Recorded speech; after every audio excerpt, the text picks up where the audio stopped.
が始まりへんねん。今日は令和8年2026年6月28日。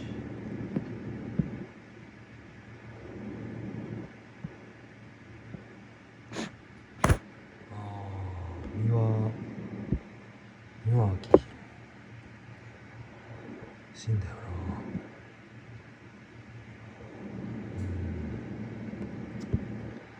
なんやろな、オーラ見えるってわけわからんよ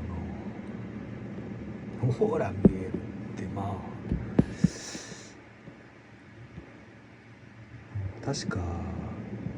産部のやつやったかな。京極さんの小説でなんかあんのよ。この世に不思議なものなんて何もないんだよ、関口くんみたいな。いやマジでこの世に不思議なことって一つもないなって。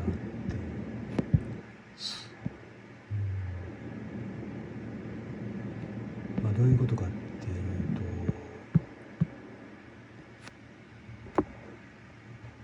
三輪さんは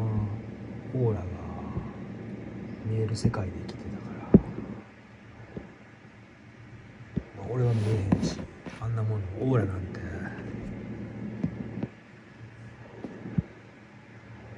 俺の世界には存在せえへんけど、今のところ三輪さんの世界ではあるし、三輪さんみたいに見える人もオーラっていうものが見える人もいてるとは思う。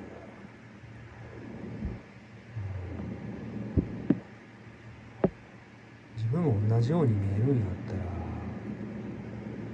三輪さんの言うてることも信じれると思うんやけど、見えもせんのに三輪さんの言ってることに心を動かすってどういうことかよく分かれへんけど、そういうものを軸というか頼るというか、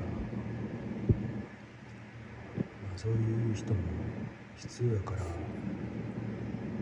宗教もあるわけですね。それはやっぱ目の前で、例えばやけどUFO を見たとか宇宙人見たとか幽霊見たとか、そういう体験をしてしまったら、それは、信じると思うな。俺はもしザ・ボックスいじっててボックスを開いてしまったらピンヘッドがやってきて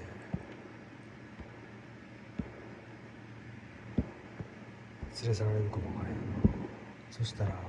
信じるかもな。でもその時はでもこの世に戻ってこれんのか。ピンヘッド恐ろしいやな。ベルセルクまで見てるなってやっぱ影響されてんねやろかな。